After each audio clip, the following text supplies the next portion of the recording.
నమస్తే, welcome to Suman TV. ప్రస్తుతం మనతో పాటు ఉన్నారు diabetes management expert since 2006 doctor G Kiran గారు. వారితో మాట్లాడదాం.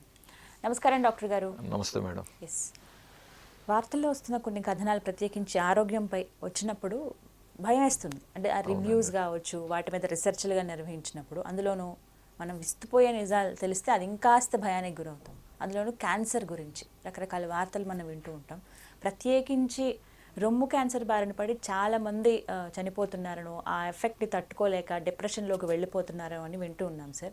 సో ఎందుకు ఇలా క్యాన్సర్స్ ఎక్కువ అవుతున్నాయి? మరీ ముఖ్యంగా రీసెంట్గా వచ్చిన కథనాలే తెలంగాణలో రొమ్ము క్యాన్సర్ భారీగా పెరుగుతోంది, ఈ కేసెస్ అనేవి పెరుగుతున్నాయి అంటున్నారు. సో రీజన్స్ ఏం చెప్తారు యాజ్ అ డాక్టర్గా? ఇవన్నీ ఏంటంటే నాన్ కమ్యూనికబుల్ డిసీజెస్ పెరుగుతున్నాయి. అంటే కమ్యూనికబుల్ డిసీజెస్ అంటే ఇప్పుడు కోవిడ్ అనేది కమ్యూనికబుల్ డిసీజ్, బట్ ఇదన్నీ ఏంటంటే నాన్ కమ్యూనికబుల్ డిసీజెస్, ఇన్ఫెక్షన్ కాదు. ఇప్పుడు డయాబెటీస్ అయినా, లేకంటే blood pressure, cholesterol, cancer, thyroid, ఇవన్నీ నాన్ కమ్యూనికబుల్ డిసీజ్. అంటే మనం తాకితేనో, మన గాలి వదిలితేనేమో, లేదా ఎంగిల్తోనే ఇలా టచ్ అయినటివి కాదనమాట. సో ఓవరాల్గా ఈ నాన్ కమ్యూనికబుల్ డిసీజెస్ అనేటివి ప్రపంచవ్యాప్తంగా పెరుగుతున్నాయి. మనం ప్రపంచవ్యాప్తంగానే కదా పెరుగుతున్నాయి నిన్నాళ్ళు అనుకున్నాం, బట్ డీటెయిల్డ్గా పోయి చూస్తే మన గ్రామాలలో, మన ఊర్లలో కూడా పెరుగుతున్నాయి ఇప్పుడు. అది ప్రాబ్లం అనమాట. ఇప్పుడు ఉదాహరణకి ఇది ఒక Telangana's cancer burden is on the rice. ఇప్పుడు ఉదాహరణకి సిరిసిల్లలో 166 బ్రెస్ట్ క్యాన్సర్స్ కనపడ్డాయి. వరంగల్ అర్బన్లో 167 కేసులు, 6095 కొత్త క్యాన్సర్ కేసెస్లో 1997 బ్రెస్ట్ క్యాన్సర్సే ఉన్నాయి. సో బ్రెస్ట్ క్యాన్సర్ అంటే ఇంకా ఆడవారికి సంబంధించిన ఎక్కువ శాతం కేసెస్. సో ఇంతేకాకుండా మనకు కరీంనగర్, ఖమ్మం ఏరియాల్లో కూడా నెంబర్స్ ఉన్నాయన్నమాట. సో నెంబర్స్ అన్నీ కూడినప్పుడు పెద్ద నెంబర్స్ అవుతాయి. సో ఆ నెంబర్స్ అన్నీ మనం చెప్పుకుంటే భయపడతాం. సో అవన్నీ పక్కన పెడితే ఎందుకు ప్రాధాన్యంగా ఇలాగవుతుంది? దీనికి ప్యారలల్గా ఇంకొక ప్రాబ్లం ఏం జరుగుతుందంటే, మనకు తెలియకుండా చాప కింద నీరులాగా ఎర్లీ ప్యూబర్టీ అవుతుంది అమ్మాయిలలో. తక్కువ వయసులోనే అమ్మాయిలు పెద్ద మనుషులు అవటం జరుగుతుంది. తక్కువ వయసులోనే ఆడపిల్లలు బొద్దుగా తయారవుతున్నారు. ముద్దుగా బొద్దుగా చూడటానికి బాగానే ఉంటుంది అక్కడ, బట్ అది అంత కరెక్ట్ కాదు కదా. 13-14 వయసులో జరగాల్సిన ముచ్చట్లు 3-4 సంవత్సరాలు తక్కువ వయసులోనే పాపకు వచ్చిందంటే తనకు అది భారం. తన మెదడు ఇంకా ఆ స్థాయికి ఎదగలే కదా, బాడీ ఏమో ముందుకు ఎదుగుతోంది. ఎంతైనా వాళ్ళకి అది కష్టం అండి. సో ఇక్కడ ఊబకాయం కూడా వీళ్ళల్లో ఇది కొంత కారణమని లింక్ ఉంది. కొంచెం బరువు పెరగటం, పిల్లలు అంటే ఎత్తుకు పెరుగుదలకు కాకుండా ఈ హైట్ వస్తున్న దానికి కొంచెం సంబంధం లేకుండా వెయిట్ కూడా ఎక్కువ పెరుగుతున్నప్పుడు కూడా అది కరెక్ట్ కాదు. అంటే హార్మోన్స్ మార్పులు జరుగుతున్నాయి లోపల. ఇంకొకటి ఈ నేపథ్యంలో మనం ఇంకొకసారి డీటెయిల్ డిస్కస్ చేద్దాం. ఎండోక్రైన్ డిస్రప్టర్స్ అంటారు. అంటే మన బాడీలో ఎండోక్రైన్ ఆర్గాన్స్ ఉంటాయి. ఏది థైరాయిడ్ గ్రంథి కానివ్వండి, ప్యాంక్రియాస్ గ్రంథి కానివ్వండి, ఓవరీస్ కానివ్వండి, మగవాళ్ళలో టెస్టికల్స్ కానివ్వండి. సో ఏది ఇవన్నీ గ్రంథులు. అంటే ఇవి ఉత్పాదన చేసే హార్మోన్స్తోనే మనందరం ప్రాణాలతో ఉన్నాం. ఇప్పుడు గుండె ఏంటి, జస్ట్ పంపే. కిడ్నీలు ఏంటి, ఫిల్టరే. బట్ ఇవన్నీ ఆధారపడి ఉన్నది ఈ గ్రంథుల మీద. ఈ గ్రంథులు పనిచేసే తీరు డ్యామేజ్ అవుతుంది. సో దీంతో సంబంధించిందే ఇవన్నీ అన్నమాట. సో ఎప్పుడైతే మనము కొన్ని కెమికల్స్ మనం తీసుకునే ఆహారాలలో మారుతున్నాయో అవి ఈ గ్రంథులు పనిచేసే విధానాన్ని వేగవంతంగా చేస్తున్నట్లుగా మనం భావిస్తున్నాం. సో ఇవి ఇప్పుడు వేగవంతంగా పనిచేసినప్పుడు కాస్త అలిసిపోతాయి కూడా కదా తర్వాత. అక్కడ 30-40 వయసులోనే కొన్ని సమస్యలకి గురవుతున్నారు. ఏది 60-70 వయసులో రావాల్సిన సమస్యలు ఈ 30-40లోనే వచ్చేస్తున్నాయి అనమాట. కానీ సార్, మారుతున్న ఈ లైఫ్ స్టైల్స్ మరీ ముఖ్యంగా, అంటే ఇప్పుడు మనకి బయట ఎలా ఉంది, ఖచ్చితంగా కష్టపడాల్సిందే ఎవరైనా సరే. చిన్న ఏజ్లోనే జాబ్స్ వస్తే ఎక్కడెక్కడికో వెళ్ళి పనిచేస్తూ ఉంటారు, నైట్ షిఫ్ట్లు చేస్తూ ఉంటారు, చాలామంది లాంగ్ జర్నీస్ చేస్తూ ఉంటారు. సో ఇవన్నీ కూడా ఒక రీజన్ అవుతున్నాయి కదా సార్, ఎక్కడ తప్పించుకోవడానికి? ఇప్పుడు ఈ ఎండోక్రైన్ డిస్రప్టర్స్ అని ఒక పదం తీశాను కదా. ప్లాస్టిక్ వినియోగం. సో ప్లాస్టిక్లో మనం వాడిన పదార్థాలు కూడా దాని ద్వారా మనకి ఏదైనా లోపలికి వెళితే అది ఎండోక్రైన్ డిస్రప్టర్ కింద ఉంది. లిప్స్టిక్ కూడా, మనం వాడుతున్న లిప్స్టిక్ మనకు లోపలికి వెళితే it is an endocrine disruptor. రీసెంట్గా కూడా వచ్చింది సార్, శరీరంలో ప్లాస్టిక్ రేణువులు ఉన్నాయని ఒక రీసెర్చ్లో కూడా తేలింది. సో వీటి వల్ల ప్లాస్టిక్ మనకు తెలియకుండానే మనం కన్జ్యూమ్ చేసేస్తాం. తెలియకుండానే ఏది నోటి ద్వారా వెళ్ళేటివి కొన్ని, మనకు తెలియకుండా గాలి ద్వారా వెళ్ళేటివి ఇంకొన్ని. ఇప్పుడు టైర్లు కాలుస్తున్నారు, లేదా ప్లాస్టిక్ని కాలుస్తున్నారు, గార్బేజ్ని అంటే మన చెత్త కాల్చినప్పుడు కానీ వీటి ద్వారా వచ్చేదంతా కూడా మనకు లోపలికి ముక్కు ద్వారా వెళ్ళినప్పుడు కూడా ఇవన్నీ డిస్రప్టార్సే. తర్వాత మనము గతంలో కూడా ఇప్పుడు కొన్ని యుద్ధాలు జరిగిన తర్వాత కూడా ఆ ప్రాంతంలో వారికి కొన్ని రకమైన రోగాలు వచ్చాయనేది కూడా ఉంది కదా.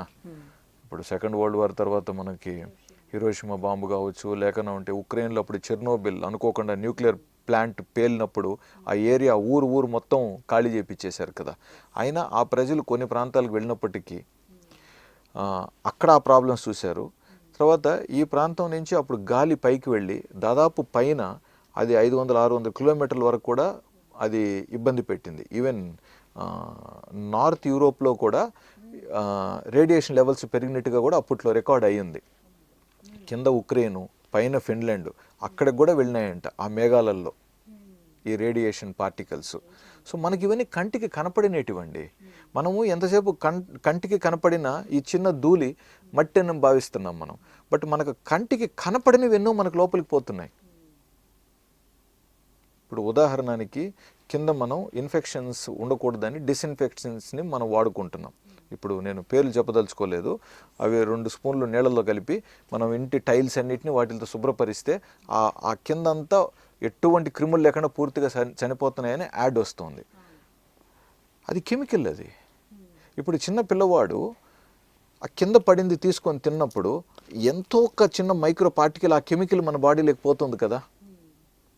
అది మనకు డేంజర్. అక్కడ నిజంగా మట్టి ఉండింటే ఆ మట్టి మనకు వెళ్ళి ఏం చెడు తేదు, మట్టి మాత్రమే అది. ఇప్పుడు ఎంతోమంది గ్రామాలలో మనం చూస్తే ట్రైబల్ ఏరియాస్లో మనము తాండా అంటాం కదా, ఊర్లల్లో ఆ చిన్న పిల్లలు అక్కడే దోగాడుతూ ఉంటారు. ఆ కింద పడింది తీసుకొని అక్కడే తింటూ ఉంటారు. ఆ పక్కనే ఆవులు ఉంటాయి, గేదెలు ఉంటాయి, ఆ పక్కనే పడింది కూడా తీసుకొని తింటూ ఉంటాడు. బ్రహ్మాండంగా 100 ఏళ్ళు బతుకుతున్నారుగా వాళ్ళు. వాళ్ళకి ఎవరికి తెలుసండి ఈ బాటిల్స్లో ఉండే ఈ రంగులన్నీ వేసి క్లీన్ చేయడానికి. బట్ వాళ్ళందరూ బాగున్నారు కదా. సో మనిషి మనలో ఉన్న మనం బాగుండాలని ఏదైతే మనలో ఒక తపన ఉంటుందో దాన్ని వాళ్ళు అడ్వాంటేజ్గా తీసుకొని ఈ అడ్వర్టైజ్మెంట్లు తయారు చేస్తున్నారండి. అడ్వర్టైజ్మెంట్లు తయారు చేస్తున్నారు. అక్కడ వాళ్ళు పాపం ఇప్పుడు ఏ తల్లైనా పిల్లోళ్ళు బాగుండాలని కోరుకుంటుంది. సో పిల్లోడు బాగుండటానికి ఎటువంటి మనం వాడుకోవాలి, శుభ్రంగా ఉంచుకోవాలని పాపం వాళ్ళు ఆలోచిస్తారు. బట్ అందులో ఏమేమి కలిపి ఉన్నారనేది తనకేం తెలుసు. సో ఇట్లా మనం కొంచెం ప్రాక్టికల్గా ఆలోచించాలండి. లైఫ్ స్టైల్ ఎంతైనా మార్చాల్సిన అవసరం ఉంది అంటారు. అంటే లైఫ్ స్టైల్ అనేది నిజంగా పాజిటివ్గా కానీ చేంజ్ అయి ఉంటే మనకి ఈ టాపిక్సే లేవు. బట్ ఈ లైఫ్ స్టైల్ చేంజెస్ వల్ల మనం ఏదైతే ఆధునికంగా మనం ముందుకెళ్తున్నామని భావిస్తున్నామో బట్ వాటి వల్ల మనం ఈరోజు అనారోగ్యం అవుతున్నాం కాబట్టి మనం మాట్లాడుతున్నాం. ఇప్పుడు ఒక కుటుంబం ఉందండి, అందరూ పిల్లలు బాగా చదువుకున్నారు, పిల్లలు మంచి ఉద్యోగంలోకి వచ్చారు, బాగా స్థిరపడ్డారు, చాలా సంతోషంగా ఉన్నారు, అంతవరకు బాగానే ఉంది. ఇప్పుడు ఆ నెక్స్ట్ లెవెల్లో ఒకరు అనారోగ్యం అయ్యారండి. ఎంత కుటుంబానికి బాధ. ఇప్పుడు వాళ్ళు కోరుకోలేదు కదా అది, బట్ అయినా జరిగింది కదా. ఎంతమంది కుటుంబాలలో మనం గమనించట్లేదు. ఒక స్త్రీ ఒక 40-45-50 వయసులో మంచిగా తను ఒక టీచర్గా కావచ్చు, లేదా ఒక డాక్టర్గా కావచ్చు, ఒక మంచిగా ఎదుగుతున్న టైంలో సడన్గా చూస్తే బ్రెస్ట్ క్యాన్సర్ బయటపడింది. ఫ్యామిలీ క్రిపుల్ అయిపోతుండే అక్కడ.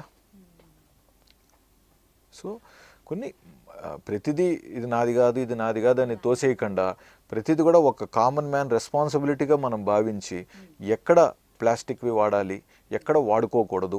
ఇప్పుడు ఆల్రెడీ చాలా వరకు మనం సూపర్ మార్కెట్స్లో కూడా చూసాం, బ్రింగ్ యువర్ ఓన్ బ్యాగ్స్ అని రాస్తున్నారు. మీ సొంత సంచి తెచ్చుకోండి, బ్యాగ్ తెచ్చుకోండి అని. ఇప్పుడు మనకు 25 ఇయర్స్ బ్యాక్ చూస్తే ప్లాస్టిక్ ప్యాకెట్స్ లేని రోజుల్లో బయటికి వెళ్తున్నామంటే కంపల్సరీగా ఒక చేతి అనేవాళ్ళు మేడం, కర్రసంచి, వాటెవర్, కర్రసంచి కంటే ముందు బ్యాగ్ ఉండేది. మనము పాత సినిమాలలో మనకు రాజేంద్ర ప్రసాద్ సినిమాల్లో కూడా ఉన్నాయి. ఒక బ్యాగ్ ఇలా తగిలించుకొని వెళ్ళేవారు అనమాట. విలేకరులు కానీ అలాగ చూస్తే చాలా బాగుండేది బ్యాగ్, ఒక బ్యాగ్స్ లాగా. మనం ఈవెన్ మన చాలా ప్లేసెస్ ఇప్పుడు జూట్ బ్యాగ్స్ అని చెప్పి వాటెవర్ అంట. సో ఉదాహరణకి మన సొంత బ్యాగ్స్ మనం కానీ రీయూస్ పడేసేటివి కాకుండా మనం ఉతుక్కొని మళ్ళీ వాడుకునే ఇలాంటి బ్యాగ్స్ వాడుకుంటే అక్కడ ప్లాస్టిక్ అవసరాన్ని మనం సగం నివారించిన వాళ్ళం కదా. జస్ట్ ఫర్ ఎగ్జాంపుల్ ఈ విధంగా కొన్ని మనం ప్రాక్టికల్గా ఆలోచించాలి. ఇప్పుడు మనం ఇండియాలో చాలా వరకు మనం ఇదివరకు గ్లాసులు స్టీల్ గ్లాస్ పెట్టేవాళ్ళు, లేదా ఒక మట్టి గ్లాస్ పెట్టేవాళ్ళు, ఒక కుండ పెట్టేవాళ్ళు. అందరూ హ్యాపీగా దాంతో తీసుకొని తాగేవాళ్ళు, ఎత్తిపోసుకొని నీళ్లు తాగేవాళ్ళు, బాగానే ఉండింది. బట్ ప్లాస్టిక్ గ్లాసులు వచ్చిన తర్వాత ఒక్కొక్క మనిషి ఒక్కొక్క ప్లాస్టిక్ గ్లాస్ వాడి అలా పడేయటం, అలా ఎంత ప్లాస్టిక్ పోతుంది. సో అమెరికా ప్రపంచవ్యాప్తంగా చూస్తే అతి ఎక్కువగా ప్లాస్టిక్ చెత్తని ప్రొడ్యూస్ చేసేది అమెరికానే. సో ఇంతకాలం వాళ్ళు మలేషియాకి, ఆఫ్రికాకి, కొన్ని దేశాలకి చెత్తను పంపించి వాళ్ళకేదో లాభం చేస్తున్నట్టుగా చూపించారు. బట్ ఇప్పుడు ఆ దేశాలు ఆ చెత్తను తీసుకోవడం తిరస్కరించాయి. సో వాళ్ళకు కూడా ఆ చెత్తను ఎటు పంపించాలో తెలియట్లేదు ఇప్పుడు.